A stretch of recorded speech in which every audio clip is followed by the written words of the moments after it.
স্বাগত খবরের ডায়েরিতে। নানা কর্মসূচির মধ্য দিয়ে রাজ্যের বিভিন্ন জায়গায় উদযাপিত হলো বিশ্ব এইডস দিবস। এই উপলক্ষে আগরতলার মহারাজা বীর বিক্রম বিশ্ববিদ্যালয় মাঠে আয়োজিত রাজ্যভিত্তিক অনুষ্ঠানের সূচনা করেন মুখ্যমন্ত্রী। তিনি এই অনুষ্ঠানে 4টি প্রকল্পেরও সূচনা করেন।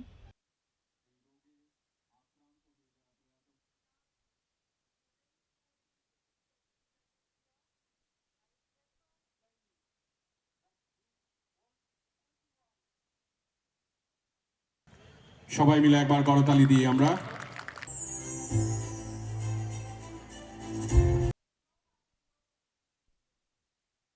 ইংলিশ অনার্স নিয়ে পড়াশোনা করছে বৈথান।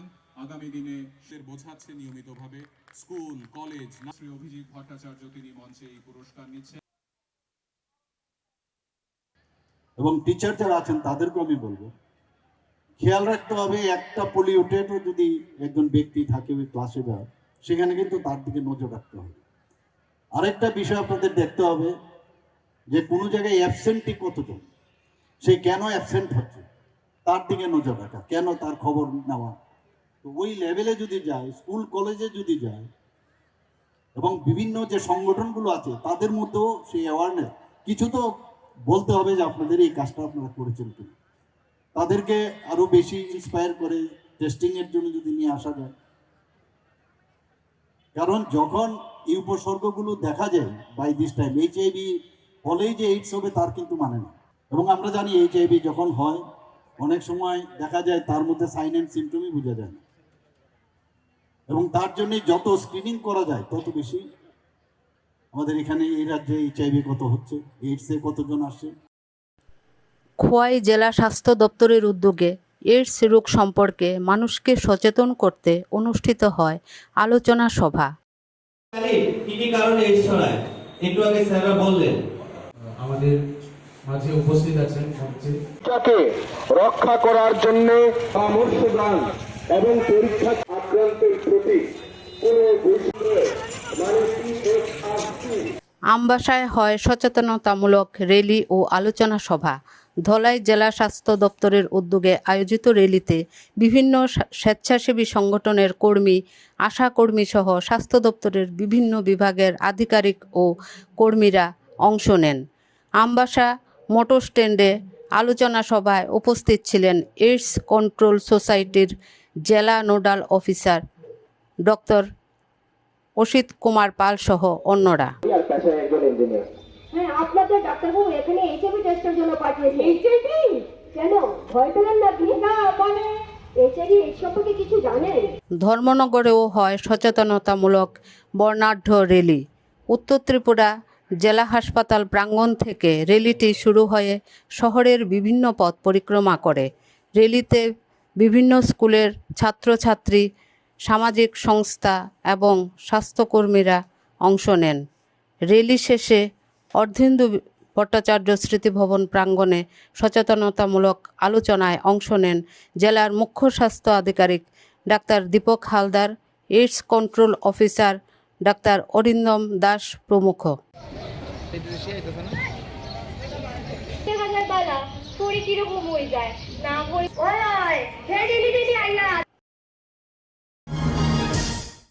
জাতীয় শিক্ষানীতি বা এনইপি 2020-তে স্নাতকোত্তর স্তরে ইন্টার্নশিপ বাধ্যতামূলক ঘোষণা অনুযায়ী শিক্ষার্থীরা 120 ঘন্টার প্রশিক্ষণ নিচ্ছেন। এই প্রশিক্ষণের মূল লক্ষ্য হল বৃত্তিমূলক এবং একাডেমিক শিক্ষাকে একত্রে কাজে লাগিয়ে কর্মসংস্থানের সুযোগ করে দেওয়া। রাজধানী আগরতলার বাঁশ ও বেত উন্নয়ন ইনস্টিটিউট বা বিসিডিআইতে হাতে কলমে প্রশিক্ষণ নিলেন শচীন দেববর্মন মেমোরিয়াল সঙ্গীত মহাবিদ্যালয়ের একদল শিক্ষার্থী। জাতীয় শিক্ষানীতি 2020 ঘোষণা অনুযায়ী এই শিক্ষার্থীরা 120 ঘন্টার উপরে প্রশিক্ষণ নেন। যারা এতদিন কেবল সঙ্গীতের তাত্ত্বিক এবং পারফরম্যান্স দিকগুলো শিখছিলেন, তারা এই প্রশিক্ষণে শিখেছেন বিভিন্ন বাদ্যযন্ত্র নির্মাণ। প্রশিক্ষণে 31 জন শিক্ষার্থী এই সময়ে কঙ্গো, একতারা, মিনি ড্রাম সেট, বাঁশি এবং আরও বেশ কয়েকটি বাদ্যযন্ত্র সফলভাবে তৈরি করেছেন বলে জানান ইনস্টিটিউটের ইনচার্জ ডক্টর অভিনব কান্ত।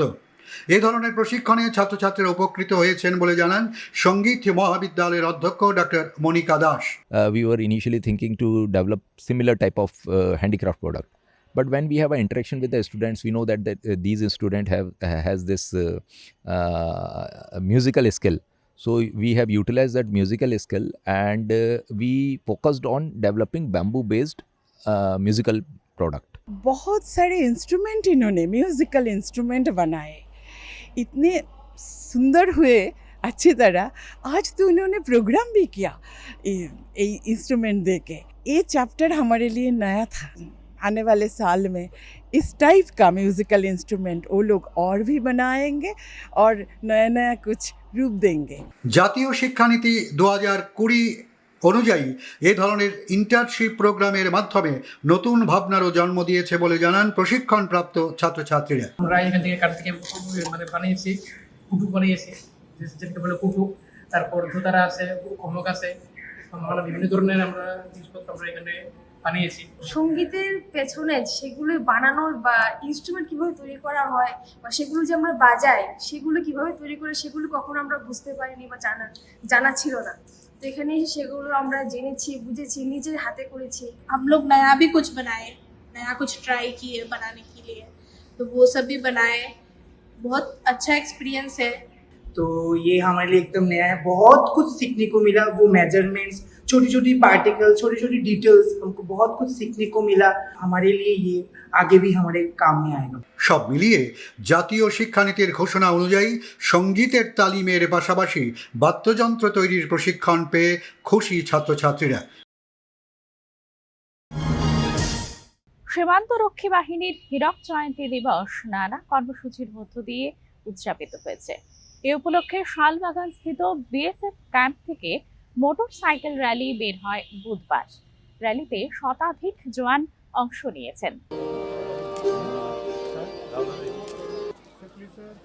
गजराज पत्रिका के विमोचन के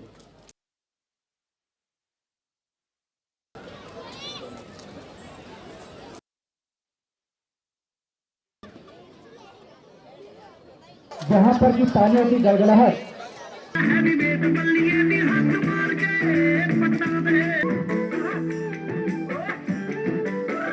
जहाँ पर की तालियों की गड़गड़ाहट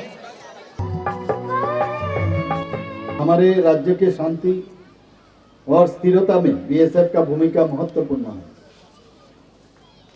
तीनों देशों से बांग्लादेश से घिरी हुई अबाउट 856 किलोमीटर लंबी जो अंतर्राष्ट्रीय सीमा की सुरक्षा एक चुनौतीपूर्ण कार्य है, लेकिन बीएसएफ ने इसे न केवल दक्षता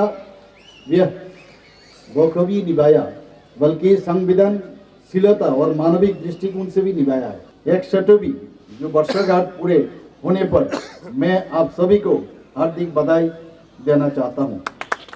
त्रिपुरा राज्य गौरव और सम्मान के साथ आपके साथ खड़ा है। आपकी निष्ठा ही हमारे राष्ट्र की शक्ति है।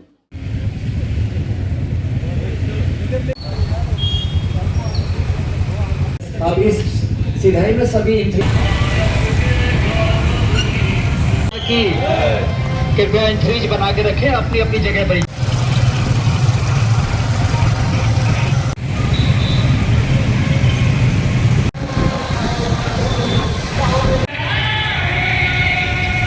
हम लोग इस देश की और फोर्स की झंडा ऊंचा रखेंगे और इस बाइक रैली का उद्देश्य है कि जो त्रिपुरा के लोकल पॉपुलेशन में बीएसएफ के बारे में जागरूकता पैदा करना और त्रिपुरा के जो बासिंदे हैं, जो यूथ है, उनको उद्बुद्ध करना कि वो और भारी तादाद में आए और बीएसएफ और अन्य जो यूनिफॉर्म सर्विसेज है भारत के उसमें अपनी योगदान दे। আন্তর্জাতিক দিব্যাঙ্গ দিবস নানা কর্মসূচির মধ্য দিয়ে পালিত হয় বুধবার। রাজ্যের বিভিন্ন স্থানে এই উপলক্ষে ক্রীড়া প্রতিযোগিতা, কৃতি সংবর্ধনা, সহায়ক সামগ্রী বিতরণ সহ নানা অনুষ্ঠানের আয়োজন করা হয়। আন্তর্জাতিক দিব্যাঙ্গ দিবস উদযাপন উপলক্ষে সমাজ কল্যাণ ও সমাজ শিক্ষা দপ্তর এবং যুব বিষয়ক ক্রীড়া দপ্তরের যৌথ উদ্যোগে আজ দিব্যাঙ্গন ছাত্রছাত্রীদের মধ্যে ক্রীড়া প্রতিযোগিতা অনুষ্ঠিত হয়। আগরতলার ধলেশ্বরস্থিত রামকৃষ্ণ বিবেকানন্দ বিদ্যামন্দিরে আয়োজিত অনুষ্ঠানে উপস্থিত ছিলেন বিধানসভার উপাধ্যক্ষ রামপ্রসাদ পাল, পশ্চিম জেলার ভারপ্রাপ্ত জেলা সভাধিপতি বিশ্বজিৎ শীল, পৌর নিগমের পূর্ব জোনালের চেয়ারম্যান সুখময় সাহা প্রমুখ। কিন্তু আমরা অনেক সময়, আমরা যারা পিতামাতা আছি, আমরা অনেক সময় এই বিষয়টাকে মারাত্মক হতাশা হিসেবে আমরা এখানে দেখে থাকি, যেটা আমরা আমাদের এই সুস্থ সমাজে, এই সভ্য সমাজে কাম্য নয়। নরসিংগড়ের সিআরসিএস আরই ত্রিপুরা সেন্টারের উদ্যোগে নানা অনুষ্ঠানের মধ্য দিয়ে আন্তর্জাতিক দিব্যাঙ্গজন দিবস পালিত হয়। এ উপলক্ষে দিব্যাঙ্গদের জন্য ইনডোর এবং আউটডোর গেমসের আয়োজন করা হয়। এর পাশাপাশি 40 জন দিব্যাঙ্গনকে বিভিন্ন সহায়ক সামগ্রী প্রদান করা হয়েছে।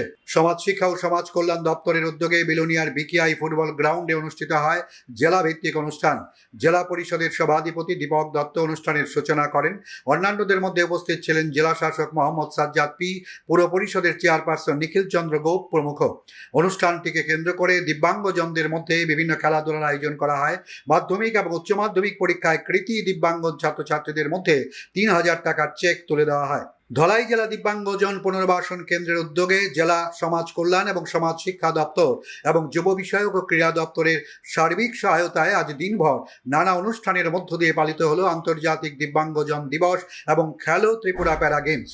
আজ সকাল থেকে কোলাই দ্বাদশ শ্রেণী বিদ্যালয়ের মাঠে জেলার বিভিন্ন প্রান্ত থেকে আসা দিব্যাঙ্গজনদের মধ্যে বিভিন্ন বিভাগে ক্রীড়া প্রতিযোগিতা অনুষ্ঠিত হয়। পাশাপাশি ডিডিআরসি প্রাঙ্গণে আয়োজন করা হয় এক অনুষ্ঠানের। খোয়াই জেলা প্রশাসনের উদ্যোগে ভারত সরকারের সামাজিক ন্যায় বিচার এবং ক্ষমতায়ন মন্ত্রণালয়ের ব্যবস্থাপনায় জেলার 1000 দিব্যাঙ্গজন এবং প্রবীণ নাগরিকদের জন্য 90 লক্ষ টাকার সহায়ক যন্ত্রপাতি বিতরণ করা হয়। আজ এই উপলক্ষে জেলা পরিষদের কার্যালয়ের সামনে আয়োজিত অনুষ্ঠানে উপস্থিত ছিলেন জেলা শাসক রজত পান্ত, অতিরিক্ত জেলা শাসক অবেদ আনন্দ বৈদ্য, জেলা পরিষদের সভাধিনেত্রী অপর্ণা সিংহ রায়, খোয়াই ব্লক আধিকারিক অনিরুদ্ধ দাস প্রমুখ। পরে দিব্যাঙ্গজনদের মধ্যে হয় ক্রীড়া প্রতিযোগিতা। ঊনকোটি জেলা সদর কৈলাসহরে উদযাপিত হয় আন্তর্জাতিক দিব্যাঙ্গজন দিবস। দিবসটির ভাবনা বা থিম হচ্ছে সামাজিক অগ্রগতির জন্য প্রতিবন্ধী অন্তর্ভুক্ত সমাজ গড়ে তোলা। দিবসটি পালন উপলক্ষে আজ কৈলাসহরের প্রতিবন্ধী পুনর্বাসন কেন্দ্র প্রাঙ্গণে এক অনুষ্ঠানের আয়োজন করা হয়। অনুষ্ঠানের উদ্বোধন করেন ঊনকোটি জেলা পরিষদের সভাধিপতি অমলেন্দু দাস। 2 জন দিব্যাঙ্গজন কৃতি খেলোয়াড়কে সংবর্ধনা প্রদান করা হয়েছে। সংবর্ধিত হলেন কৃতি শিক্ষার্থীরাও। সব মিলিয়ে সারা রাজ্যে নানা কর্মসূচির মধ্য দিয়ে পালিত হচ্ছে আন্তর্জাতিক দিব্যাঙ্গজন দিবস। রাজ্যপাল বুধবার নরসিংগড়ের জুভেনাইল হোম এবং ডিটেনশন সেন্টার পরিদর্শন করেন। পাশাপাশি বৃহস্পতিবার সিপাহীজলা জেলার গোকুলনগরের রিজিওনাল রেসপন্স সেন্টারে এনডিআরএফ এর ক্যাম্পাস পরিদর্শন করেন।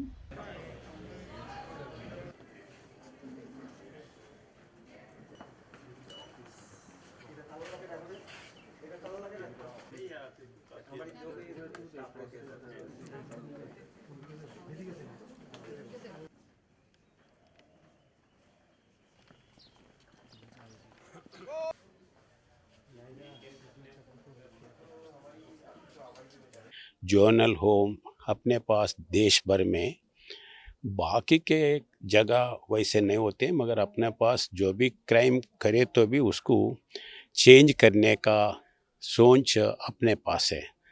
तो उसी लिए अपन वो चेंज के इसी में उसको कुछ ना कुछ काम सिखाना है, उसका एक्टिविटी चेंज करना है।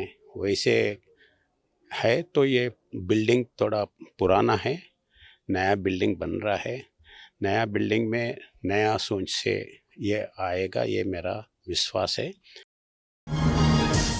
দুদিনের ত্রিপুরা এনসিসি উৎসবের সূচনা হলো বৃহস্পতিবার। নরসিংগড়ের টিআইটিতে এর সূচনা করেন মুখ্যমন্ত্রী। এই উৎসবে সাংস্কৃতিক অনুষ্ঠান, ড্রোন প্রদর্শনী, অস্ত্র প্রদর্শনী সহ নানা অনুষ্ঠানের আয়োজন করা হয়েছে।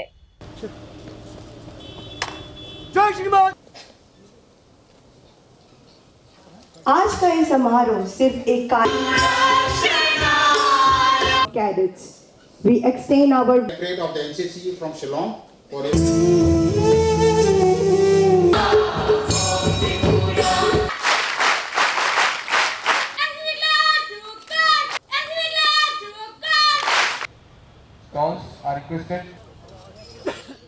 Your role in Nesha Mukta Tripura, Drug Free Tripura campaign has been commendable.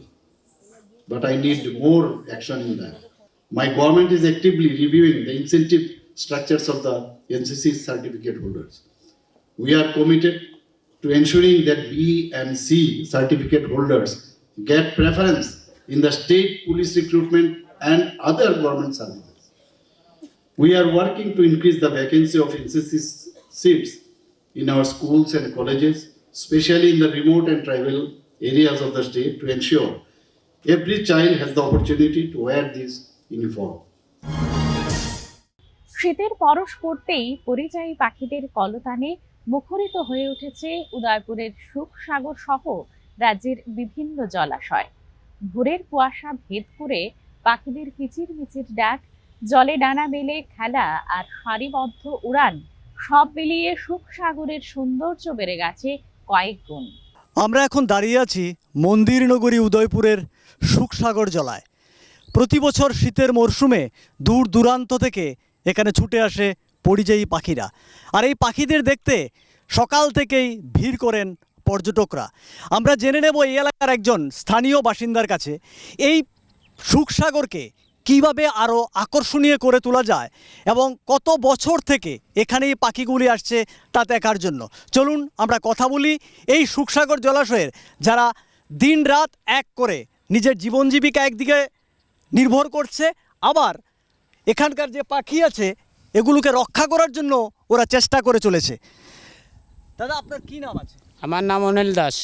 তো আপনি এখানে কত বছর ধরে এইভাবে বোট চালাচ্ছেন? আমি এখানে বহুত বছর থেকে বোট চালাতে আছি এবং যেতে বছর চালাতে আছি এত বছর কালম পাখি বা বালিয়াস দেখতে আসি, খুব সুন্দর। তারা শীতের মৌসুমে তারা বহুত পাখি আইয়ে এই স্টেশনের লগে দিয়া বহুত মানুষ আইয়ে দূর দূরান্ত থেকে আইসে এই পাখিগুলা দেখে। তারারে এখন একটা শুধু সমস্যা, মানে তারার এখন খানাটা একটু নাই। খানাটা যদি সরকারের থেকে যদি সংগ্রহ করতে পারে আরটু ভালো হইব। তারারও বাসা টাসা করতে খুব সুন্দর হইব।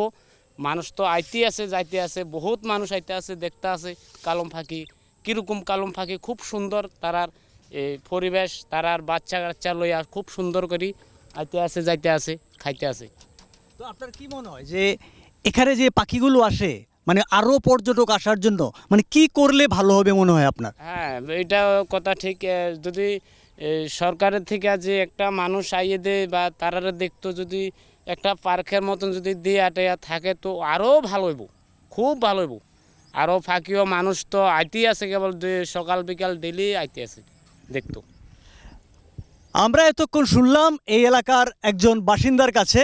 উনি বললেন যে এখানে সকাল থেকেই মানুষ আসতে থাকেন, পর্যটকরা ভিড় করেন, কিন্তু সরকারিভাবে যদি এই এলাকাটাকে চিহ্নিত করে পাখিদের খাবারের ব্যবস্থা এবং একটা পার্ক বা বসার জায়গার ব্যবস্থা করে দেওয়া হয়, তাহলে এই সুখসাগরকে কেন্দ্র করেও একটা ভালো পর্যটন কেন্দ্র গড়ে উঠতে পারে।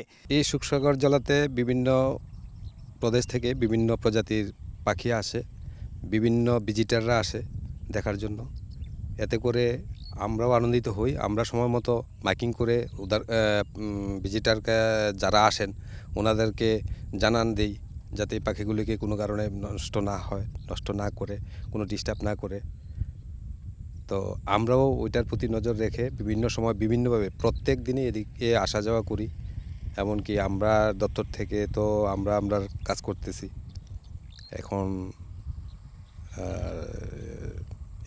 এখন দপ্তর যে করণীয় তা তো করতেছে, এখন সরকারের তরফ থেকে ওই যে পাখিগুলি আসে এটার তরফ থেকে একটু নজর দিলে আমার মনে হয় ভালো হবে। हमारा एशियन वाटर बर्ड सेंसस में हर साल हम लोग जितने वेटलैंड्स है उसका बर्ड का सेंसस करते हैं।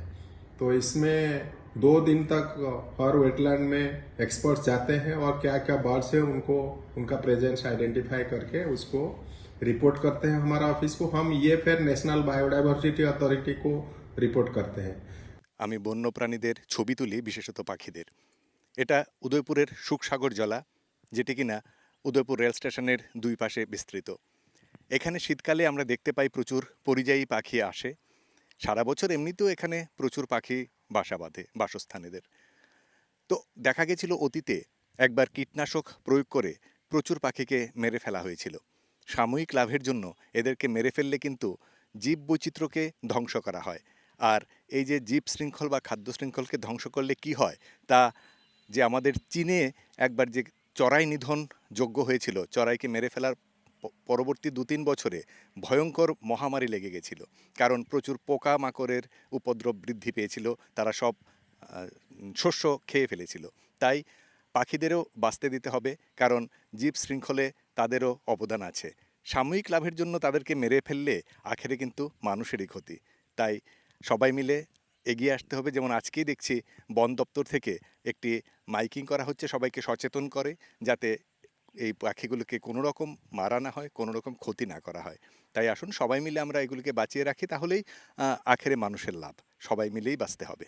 আমি দীর্ঘ 4-5 বছর ধরে পাখি নিয়ে কাজ করছি, পাখির ছবি তুলছি, পাখি কিভাবে মাইগ্রেট হয়ে এখানে আসছে, কত পরিমাণে আসছে, লাস্ট 4 বছর ধরে দেখছি। সুখসাগর জলা তার মধ্যে একটি অন্যতম, যেখানে পরিযায়ী পাখির সংখ্যা প্রচুর আসে, যেটা ত্রিপুরার মধ্যে সবচেয়ে বেশি বলা যেতে পারে। এক কথায় ত্রিপুরার পাখির স্বর্গ যদি বলা হয় তাহলে সুখসাগর জলাকেই বলা যেতে পারে, কারণ 150-250 থেকে 300 ধরনের পাখি আমরা এখানে বা এর আশেপাশে জায়গাগুলিতে পেয়েছি, যেটা ত্রিপুরার জন্য খুবই হিউজ পরিমাণ। দেখা গেছে যে এই পাখিগুলি আসার পরও এখানের বিভিন্ন জনগণ যারা কৃষিকাজ করে ওদেরকে মারার জন্য চেষ্টা করে, ইভেন কি বিভিন্ন ইটভাটা থেকে লুকে এসে গুলতি দিয়ে মারার চেষ্টা করে।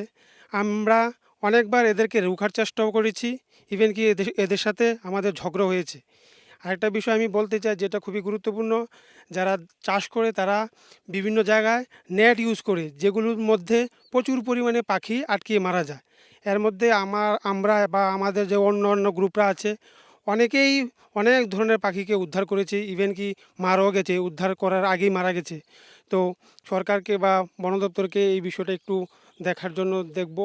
সর্বসাধারণের অবগতির জন্য জানানো যাইতেছে যে মাতারবাড়ি রেল স্টেশন সংলগ্ন সুখসাগর জলায় শীতকালীন মরশুমে বিভিন্ন জায়গা থেকে বিভিন্ন পরিযায়ী পাখি আসে। ওই সমস্ত পরিযায়ী পাখিদের যাতে কেহ অসুবিধার সৃষ্টি না করে তার জন্য অত্র এলাকার সুনাগরিকদের আবেদন করছি। আর কেউ যদি ওই সমস্ত পরিযায়ী পাখিদের বিঘ্ন সৃষ্টি করে বা হত্যা করে তাহলে বন্যপ্রাণী সংরক্ষণ আইনে কঠোর ব্যবস্থা নেওয়া হইবে। ভগবান বুদ্ধের বুদ্ধত্ব প্রাপ্তির স্মরণে ধলাই জেলার মনুগাং বনবিহারে আয়োজন করা হয় বিশেষ অনুষ্ঠানের। বুদ্ধের শান্তির বার্তা ছড়িয়ে দিতে বৃহস্পতিবার পূর্ণিমার সন্ধ্যায় একসাথে জ্বালানো হয় 84,000 প্রদীপ। জগতের সকলের মঙ্গলের জন্যই এই প্রদীপ প্রজ্বলন। প্রতি বছরের ন্যায় এবারও গৌতম বুদ্ধের বৌদ্ধত্ব অর্জনের ইতিহাসকে স্মরণে রেখে ধলাই জেলার মনুগাং বনবিহারে আয়োজন করা হয় বিশেষ অনুষ্ঠানের। জেলার মনু রেল স্টেশনের সন্নিকটে মাধব মাস্টার পাড়ায় লংতরাই পাহাড়ের কোলে রয়েছে বৌদ্ধ ধর্মাবলম্বীদের এই মন্দির। 1 মাসব্যাপী আকাশ প্রদীপ জ্বালানোর অন্তিম দিনে অর্থাৎ গতকাল সন্ধ্যায় এখানে একসাথে জ্বালানো হয় 84,000 প্রদীপ। পূর্ণিমার চাঁদ আর প্রদীপের আলোক শিখায় আলোকিত হয়ে ওঠে গোটা এলাকা। এর আগে সকাল থেকে দিনভর চলে প্রার্থনা। দিনটির তাৎপর্য ব্যাখ্যা করেন বিবেক ভান্তে ও সৌরজগৎ ভান্তে। সকালে আমরা বুদ্ধমূর্তি দান, সঙ্গদান, অষ্টপ্রসাদ দান করছি, ওটা অলরেডি হয়ে গেছে। তারপরে বিকাল পর্বে আমরা বুদ্ধমূর্তি দান, অষ্টপ্রসাদ দান, তারপর প্রদীপ প্রজ্বলন, আকাশ প্রদীপ উজ্জ্বলন এগুলো করব। সকলের শান্তি ও পুণ্যের জন্য এই প্রদীপ প্রজ্বলন বলে জানান এক প্রার্থনাকারী। আমাদের মন প্রাণ আমরা যতটুকু পারি সেই পুণ্যের দিকেই রেখেই আমরা সমস্ত কাজগুলো করে যাই পুণ্যের আশায়। যেহেতু আমাদের বৌদ্ধ ধর্ম শেষ লক্ষ্য হচ্ছে নির্বাণ, সেই নির্বাণে পৌঁছতে গেলে আমাদের কিছু না কিছু পুণ্যকর্ম, কুশল কর্ম এগুলি করে যেতে হয়। সব মিলিয়ে সকলের মঙ্গল কামনায় বৌদ্ধ ধর্মাবলম্বীদের এই অনুষ্ঠান লংতরাইয়ে নতুন আলোক শিখা ছড়িয়ে দিয়েছে, এটা বলাই যায়। আজ আর সময় নেই, এখানেই শেষ করছি। আগামী সপ্তাহে আবার দেখা হবে খবরের ডায়েরিতে। ভালো থাকুন, সুস্থ থাকুন, আমাদের সঙ্গে থাকুন। ধন্যবাদ।